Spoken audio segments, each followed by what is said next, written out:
All right, so 3.5 exponential growth and decay, modeling data. Yeah, TV's not working, so we're going to.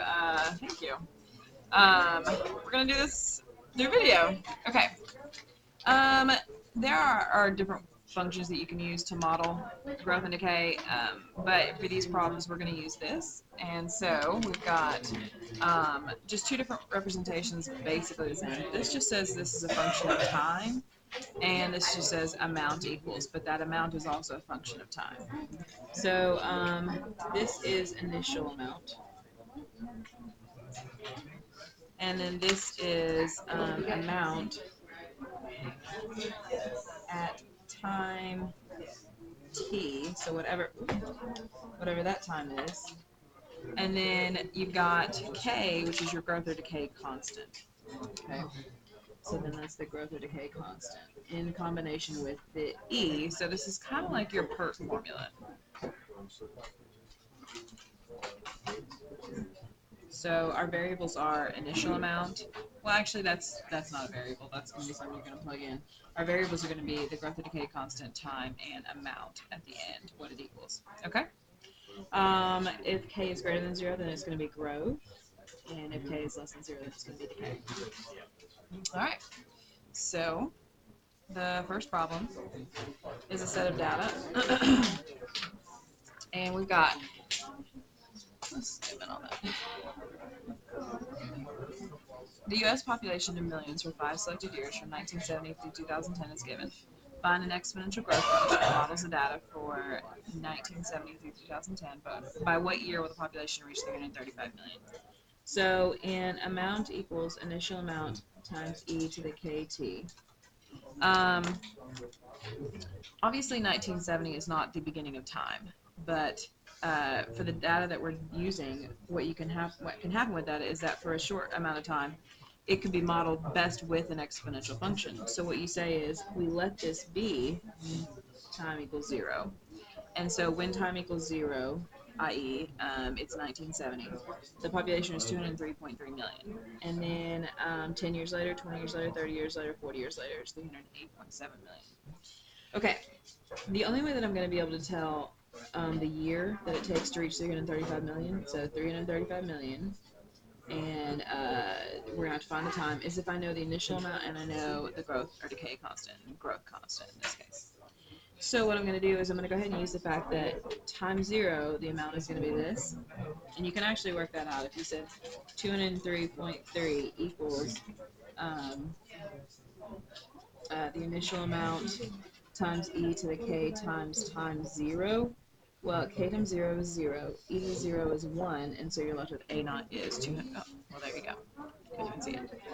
So I said 203.3 equals a naught, so the initial amount, times e to the k times 0, because we're saying this is at times 0. 0 times k is 0, e to the 0 is 1, and so 1 times a naught is that, which means the initial amount is 203.3. Which we decided that as soon as we said time equals 0 is 1970. So my function now says 203.3 e to the kt. So I still need one more thing before I can solve my function or solve this situation. I want to be able to plug in 335 million and solve for time, but I can't do that until I know k. So what I'm going to have to do is just going to use another piece of data, and I'm going to go ahead and use the last one.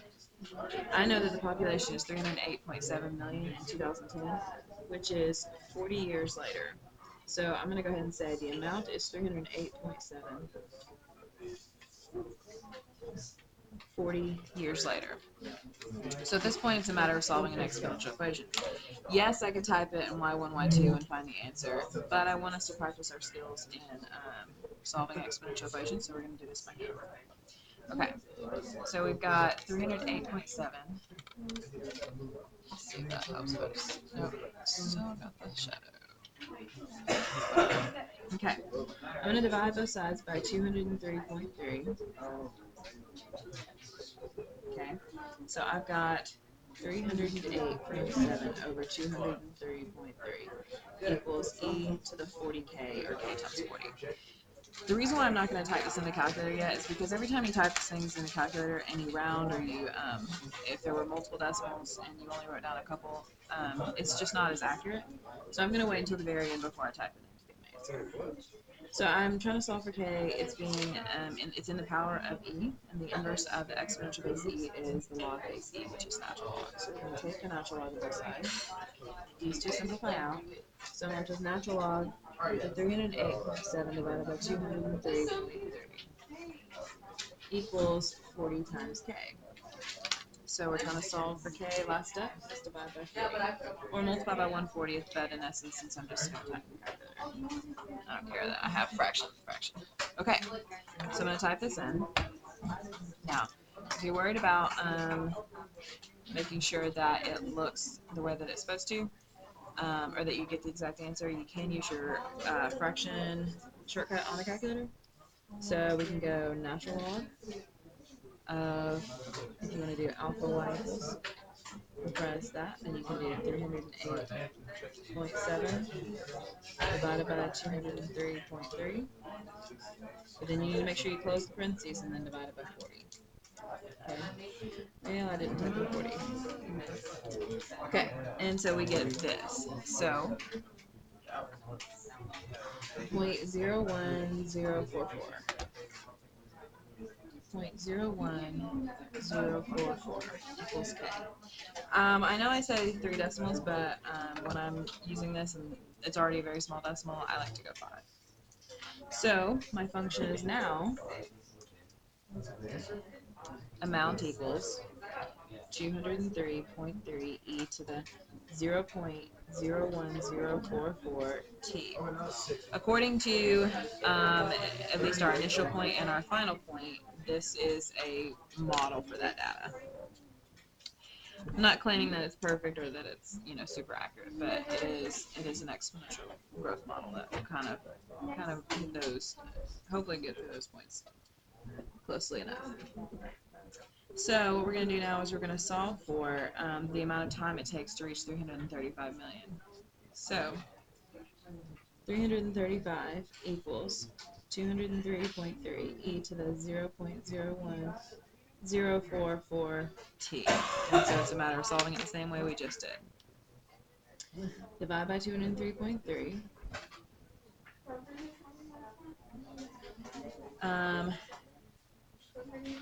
So 335 divided by 203.3 equals e to the 0.01044 t. Take the natural log of both sides.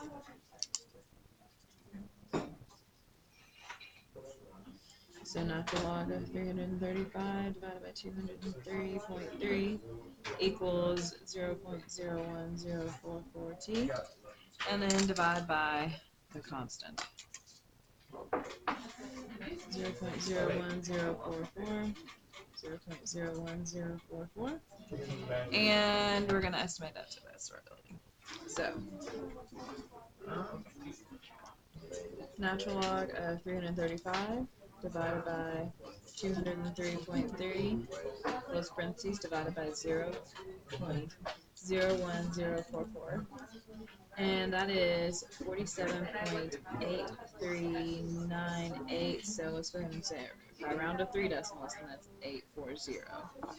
And so my final answer is 47.840 years after 1970. So if 2010 was 40, then we're in 2017. Cool. Okay. Let's go with the next problem. The half-life of carbon-14 is around 5,715 years. Find an exponential decay model for carbon-14. Okay, so just using the model, A naught A equals A naught E to the KT. Here's what I know. I know that after 5,715 years, 5,715 years, whatever amount I started with, I now have half that. Cool?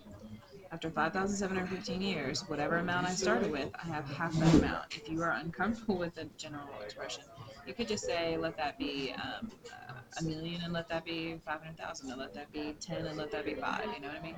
2 and 1, whatever you want to do. Doesn't really matter. Okay? Because in order to solve this, what do I want to do? Because I need k is what I need. We're going to divide by a naught.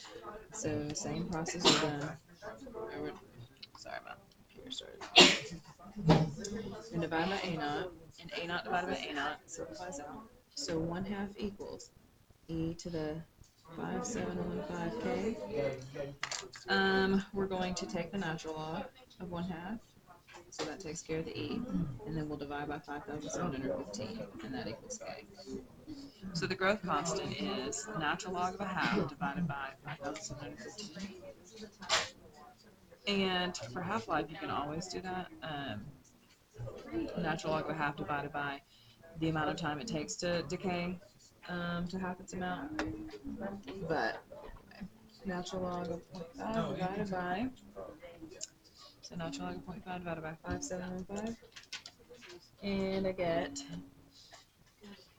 negative 1.21285 e to the negative fourth. So if I were to write that down, negative 1.2128, we'll go ahead and go with that, times 10 to the negative fourth, right? So what I'm going to do is I'm going to move this 4 decimals to the left. So 1, 2, 3, 4. So it's actually negative 0.0001228. Yeah. That's a lot of decimals. And I said 5, 1, 2, 3, 4, 5. So you could just do that. I mean, honestly, writing this would be fine. Writing just the 1, 2 would probably be okay as well. But I'm going to go ahead and just say amount equals initial amount e to the negative 0.00012 t, and that will be our decay model. So given any initial amount, we could find, well, actually given any amount and the time,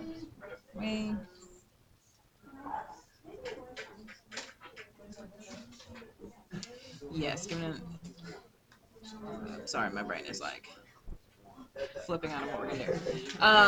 Because you got 3 unknowns, but what you can do is you can solve for an initial amount and the time, kind of depending on what you're given. Okay, bye. Okay, so the situation that I want you to think about is, it says in 1947, the Dead Sea Scrolls contained 76% of their original carbon-14. Find their age in 1947. So, what I know is that whatever amount they originally had, we now only have 76% of that. And just remember, if you want to find a percent of something, like if you want to find 50% of something, you multiply it times 0.5. If you want to find 80% of something, you multiply it times 0.8. So whatever my initial amount was, my new amount is, or the amount that I have right now, is 76% of my initial amount. Yeah? So e to the k, which we said negative 0.00012 times time. Okay? So, what I can do is solve for the amount of time. I'm going to divide by a naught. And we're left with 0.76 equals e to the negative 0.00012 t. Hopefully you get kind of used to what happens process-wise. We take the natural log of both sides. Those simplify each other out. And then we divide by that. So natural log of 0.76 divided by negative 0.00012 is going to equal the amount of time that has passed. So what we're finding is the amount of time it takes to go from your initial amount to 76% of your initial amount. Okay? So natural log of 0.76 close parentheses divided by. Now, I have what I have written down right here, and I could type that in.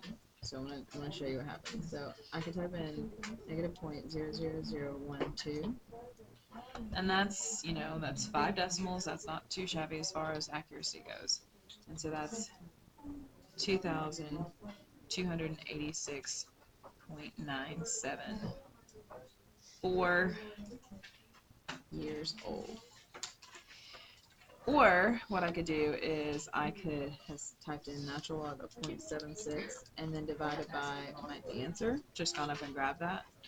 And let's see if that's, it is quite a bit different. So using a more accurate answer, I got that it was only 2,262.732 years. So let me write this down. And then using the exact answer,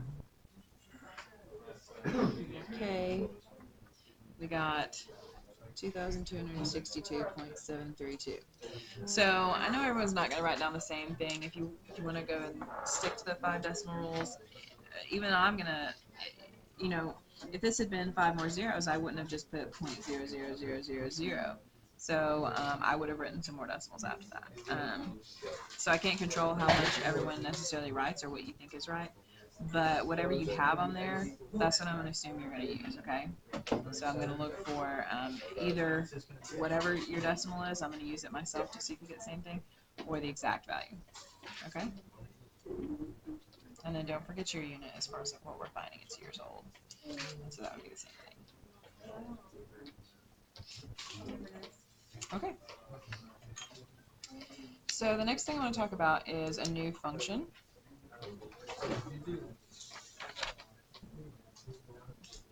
Logistic growth model.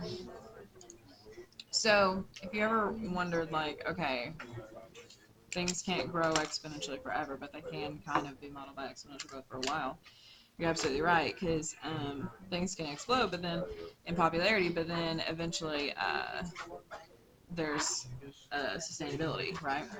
You can't just keep building McDonald's on top of McDonald's.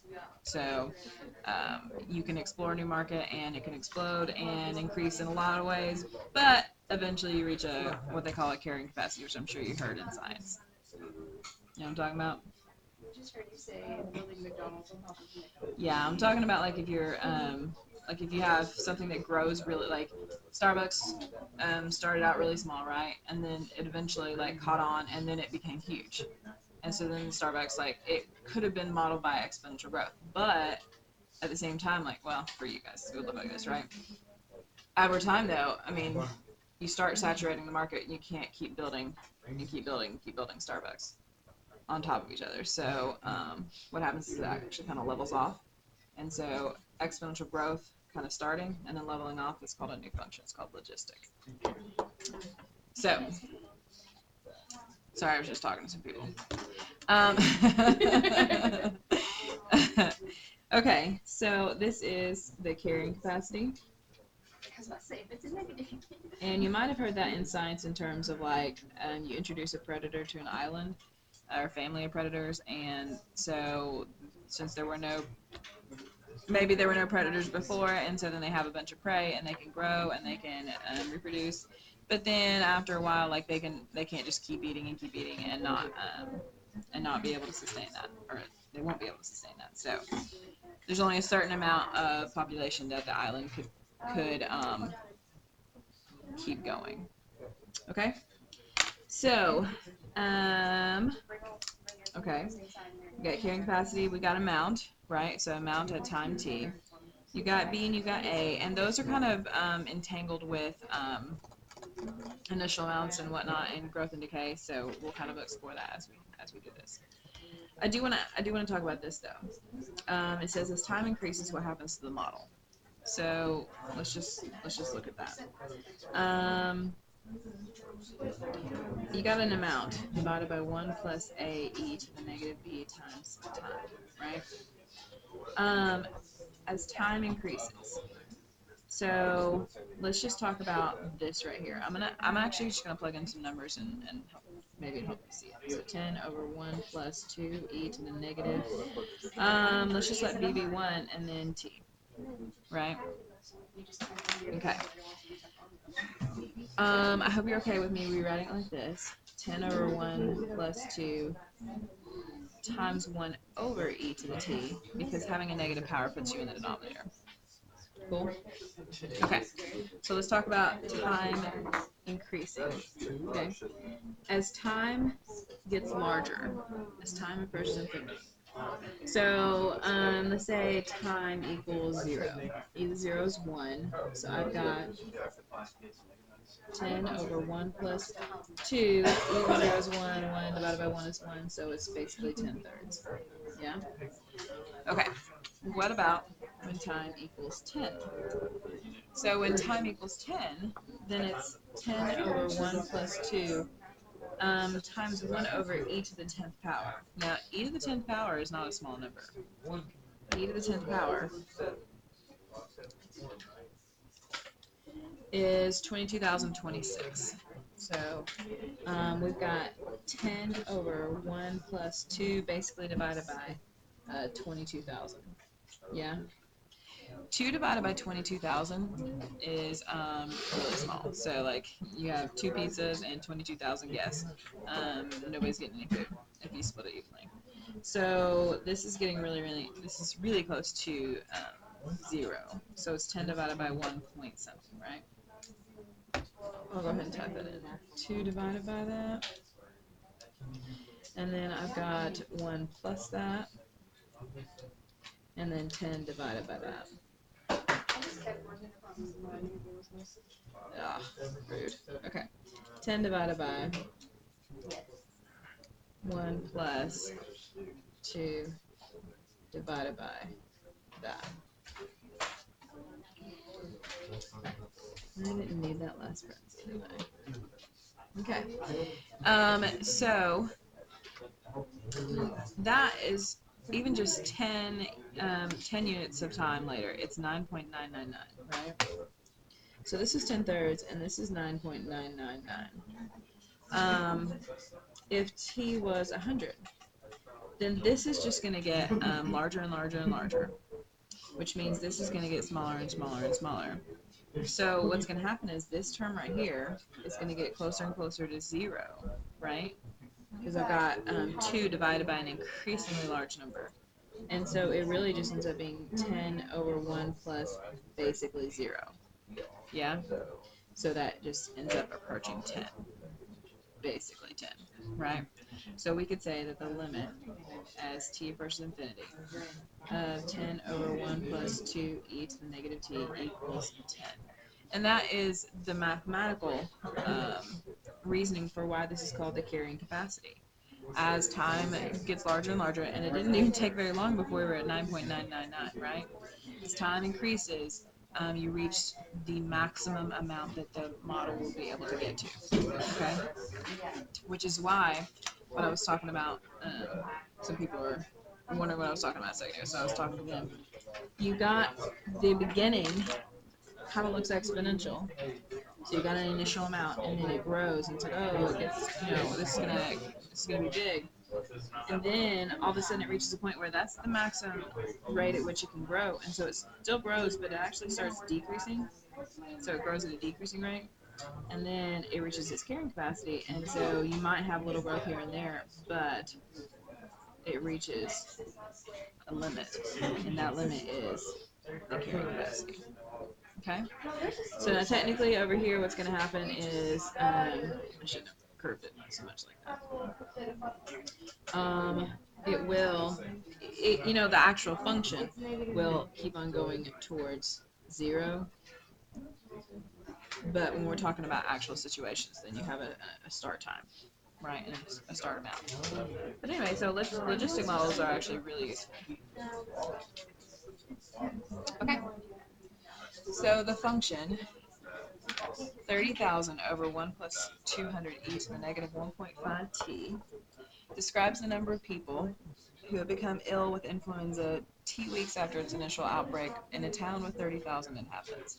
So the 30,000 inhabitants is the, not necessarily the carrying capacity, but you can't, like, once everyone gets it, then no one else can, there's no one else to get it, right? Because we're pretending like this is an isolated town. Okay. Obviously without any kind of outside factors. This is just pure math, right? Okay. How many people become ill with the flu when the epidemic began? Okay. So that's the question is, what's the amount when time equals 0, right? So in your notes, what I would have written down is I would write down this. I would write down number of people f of t, number of ill people, I guess. Yeah, number of ill people. T weeks, and then 30,000 inhabitants. So I think I would write those things down. And then part K is what is the amount at time equals 0? What is the initial amount of infected people? So what we do is we just say amount equals 30,000 divided by 1 plus 200 e to the negative 1.5 times 0. Right? This time is 0. So we can multiply this. Negative 1.5 times 0 is 0. E to the 0 power is 1. So it's really just 30,000 divided by 201. 1 plus 200. And so we'll divide that. 30,000 divided by 201. And we're going to go ahead and round down, and obviously this situation is a little exaggerated because according to this, 149 people were initially infected. So that's 149 people. All right. How many people were ill by the end of the 4th week? So the question is, what is the amount when time equals 4 weeks? Yeah. So what we'll do is we'll say amount equals 30,000 over 1 plus 200 times e to the negative 1.5 times 4. Okay, so just type that in. Now this one you do need to be careful about how you type this in. So either use your parentheses, divided by parentheses, all that, or alpha y equals and do the fraction. So 30,000 divided by 1 plus 200 times e to the negative 1.5 times 4. And we end up with 20,000, 20,056 people. Now, this is a very, according to this model, this is a very fast-moving influenza because, I mean, it's the negative 1.5 for sure that, because it's such a large number as opposed to being like 0.00 something. But anyway, so according to this model, after 4 weeks, 20,056 people have been infected by the end of the 4th week. That's pretty concerning. Okay. What is the limiting size of the population that becomes ill? That's just the carrying capacity, so that's going to be 30,000. Whatever number that is in the numerator. How much time does it take for 10,000 people to become ill? So it takes. Question is how much time does it take for 10,000? So we're trying to solve for if the amount of people ill is 10,000. Then how much time did it take to get there? So e to the negative 1.5 t. Okay, so we're going to solve. Anytime we have a variable in the denominator, we multiply. So 200 e to the negative 1.5 t. So 1 plus 200 e to the negative 1.5 t times 10,000. Okay. At this point, what we could do, we could distribute the 10,000, or we could just divide by the 10,000. I think we will just divide by the 10,000. So I'm just going to go ahead and show that right here. I hope you're okay with that. So I'm going to divide by 10,000 and divide by 10,000. So these are gone, so it's really just 30,000 divided by 10,000, which is 3. So we've got 1 plus 200 e to the negative 1.5 t equals 3. Okay. Now we need to solve for t, so we're going to subtract 1. 200 e to the negative 1.5 t equals 2. We're going to divide by 200. E to the negative 1.5 t equals 1 over 100. 2 divided by 200 is 1 over 100. We're going to take the natural log of both sides. So natural log, natural log. negative 1.5t equals natural log of 1 over 100.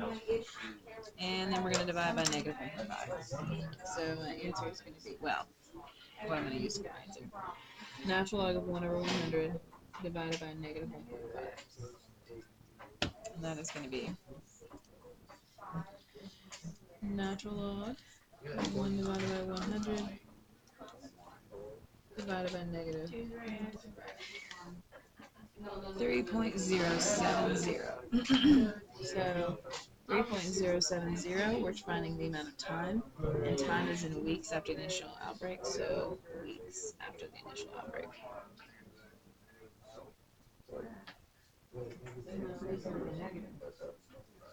Okay.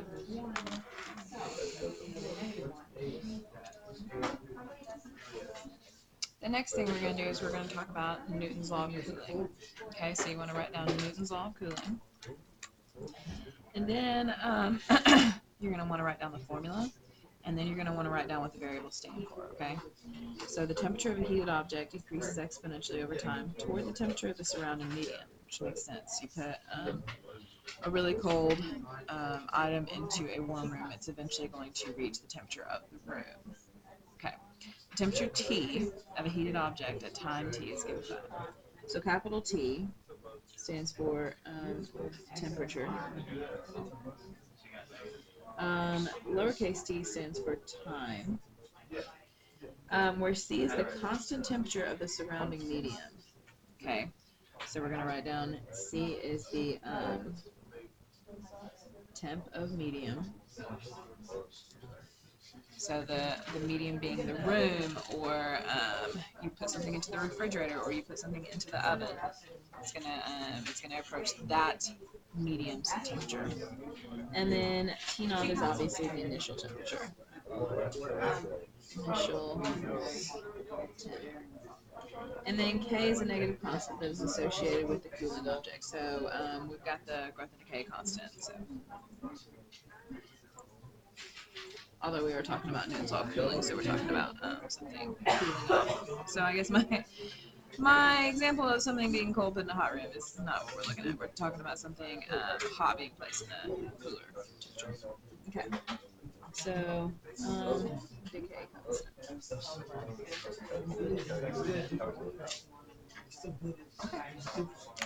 So once you have that written down, let's move on to this. A cake removed from the oven has a temperature of 210 degrees Fahrenheit. It is left to cool in a room with an ambient temperature of 70 degrees Fahrenheit. After 30 minutes, the temperature of the cake is 140 degrees. Okay, so let's unpack that and let's write down some things that we need to do, or need to put in your notes, okay? So, removed from oven.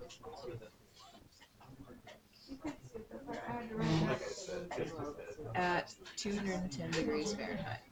So I would write that down, which means that my initial temperature is 210 degrees. The ambient temperature, so the medium temp,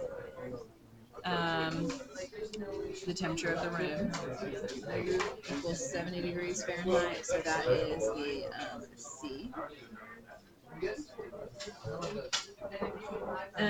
After 30 minutes, so T equals 30 minutes, the temperature is 140 degrees. So they're giving me a set of information. They're saying after this amount of time at this temperature. The question is, in order for me to be able to work in order to be able to write the model, I need to know what K is, right? I don't need to know the temperature. I actually need I need the temperature to be a variable, or one of the variables. So I'm going to write down the general formula. T equals C plus T naught minus C times e to the kt. So, as far as finding the model of the temperature, then we're going to go ahead and say T equals the surrounding temperature, 70 degrees, plus the initial temperature, 210, minus the surrounding temperature, 70, times E to the KT. So, I know 210 minus 70 is 140, so I'm going to go ahead and say that. So, I almost have a formula. I need to be able to say temperature as a function of time, which means I need to solve for K. So we're going to use this down here to solve for K. I know that the temperature is 140 degrees. 30 minutes after, so K times 30. You cannot add these two because this is being multiplied by an exponential, or just multiplied by anything, you need to do that.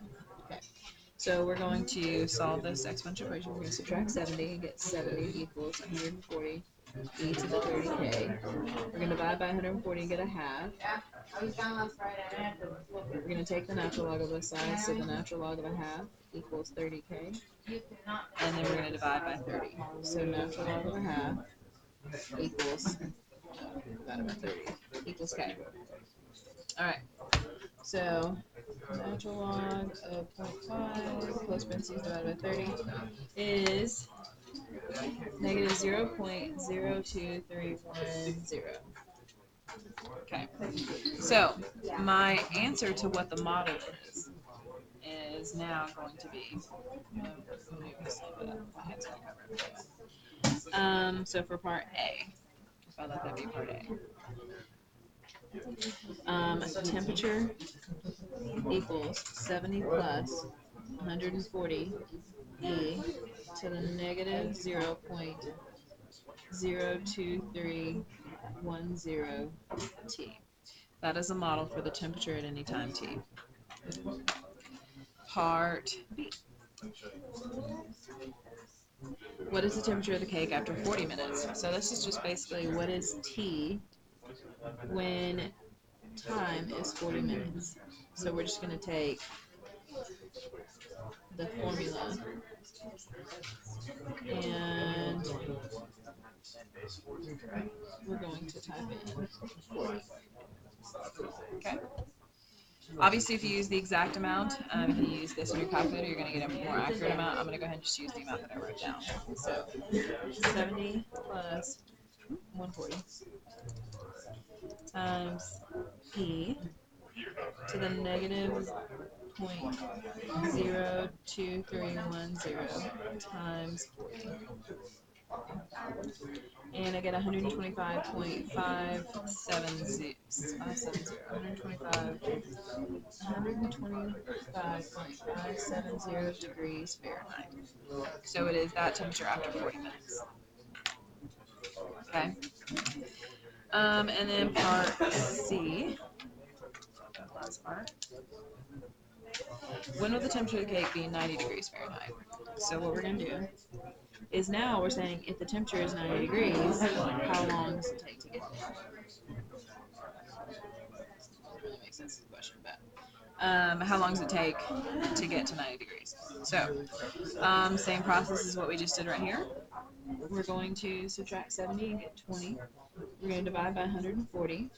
We're going to take the natural log of both sides, and then we're going to divide by negative 0.02310. Okay. If you know your order of operations, and you can just write down this, or just think about it. So 90, I'm going to subtract the 70, so I get 20, and then I'm going to divide by 140. So I could write 1 over 7, but I'm just going to write it. So 20 divided by 140. Those are going to be gone. Now I've just got an e, right? So the inverse of the e is the natural log. So I'm going to take the natural log. Now the e is gone, and now we're just going to divide by that, right? So natural log of 20 divided by 140, close parentheses. I keep saying that because if you don't close the parentheses, then everything is wrong. Yeah, that's just not good. So, cover it with all white. Okay. Divided by negative 0.02310. And we get 84.239. So that would be 84.239. And that is, we would measure these in minutes. So after 84.239 minutes, it will have cooled to 90 degrees. Okay, and that is it for today. So, if you would like to pause the video, then you can write this down and take a picture of it. And there you go.